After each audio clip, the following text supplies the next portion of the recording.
State head coach Jerrod Calhoun. Coach, if you want to open with a statement on the game tonight. Yeah, really proud of our guys. I thought we were really good on both sides tonight. You know, we had been good on one side and not so good on the other.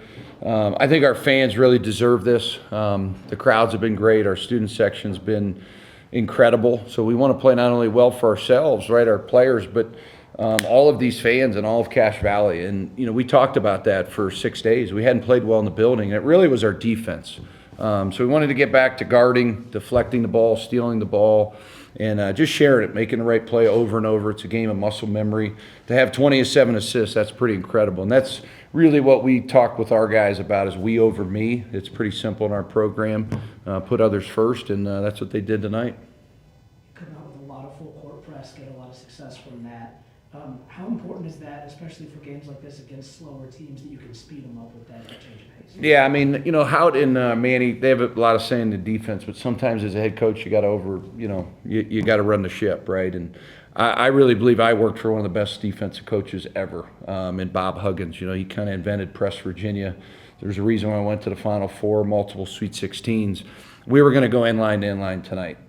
We wanted to speed the game up. We wanted to really put a lot of pressure on Kobe Sanders. I think he's a great player, but we wanted to fly around and have a lot of energy. You know, that's kind of why I put Templin in the starting lineup, was to bring that energy. And then, you know, Auburn really responded. But, yeah, we were going to press from start to finish, and I thought it really set the tempo and just created havoc. You know, that's what it does to the other team. They got to make quicker decisions, right? We're not so passive, you know, and there's just certain times in the year that you got to do those sorts of things.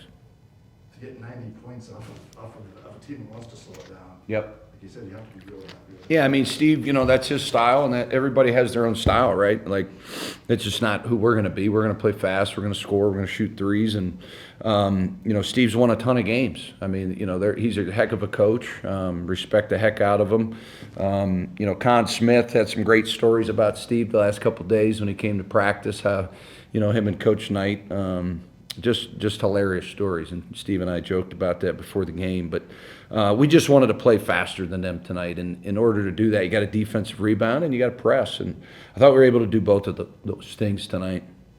So, Coach, I think that may have been as animated as I've seen you in that second half when you forced the 2 timeouts after the 3-pointers. It just really, the first time I got really excited was when Tucker Anderson made it 3. You know, he had really struggled to make shots in the spectrum. And, you know, I'm really happy for him. You know, when I come up here at night, right, if I put my kids to bed or I take a little break, you know, especially like during the week, you know, you always pop your head in, you see which car is up here. I think he's put as much time in the game of basketball as anybody in our whole program.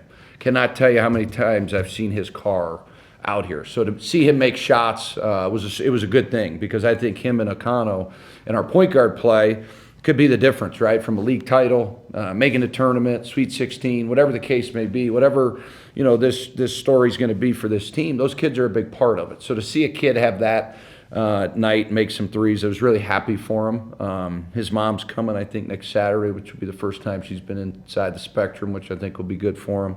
And then the second time was just our energy, our enthusiasm to play defense, right? When you work on something over and over, and then it comes to that, you know, game plan, and they really put it together. I just wanted the crowd to go nuts for him. You know, it was like a proud big brother moment there. So you talked about rebounding a couple of days ago, and you got out rebounded in this game, but kind of felt like a situation where you forced 18 turnovers. Rebounding wasn't as much of a problem. So, you know, we have these debates in our office all the time. I think like Joe Mazzulla, the Celtics coach, because he and I are kind of weirdos, and rebounding is one of the most misunderstood stats, right? So it shows that we got out rebounded by 5, but we made 16 threes, right? We shot 59 from the field. We shot 54 from 3. Where are we going to get rebounds, right? So, you know, Houghton Robinson and those guys, they'll be mad that we didn't get enough rebounds. But to me, I look at the total points, and if you shoot a high percentage shot, there's not a whole lot of rebounds, you know. So that's a stat that I think is very misleading. When I asked about Auburn's physicality, really trying to establish himself in the paint, that's been a part of the rebounding conversation, but you also get 16 points here. What did you make of his performance down low? Tremendous. I mean, you know, in this league, it's big physical. You look at, you know, some of the great teams, Dagenhart, you look at Nelly at New Mexico. You know, the big is the hardest position to get.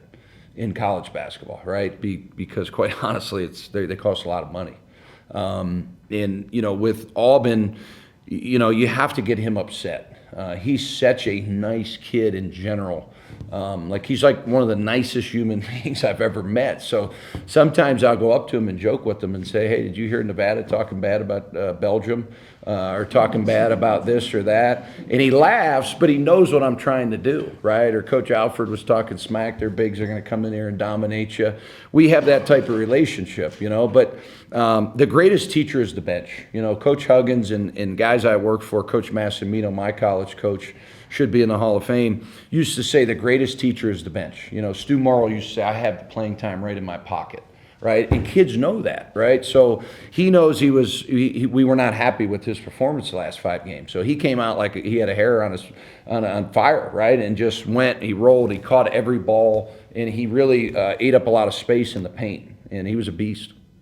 Coach, kind of with that, it feels like when he's playing like that, it opens up everything. When the 3 ball was wide open tonight, he said just a minute ago that he kind of took it personal this week, kind of just that he wanted to be better. Good. How do you just get that out of him consistently?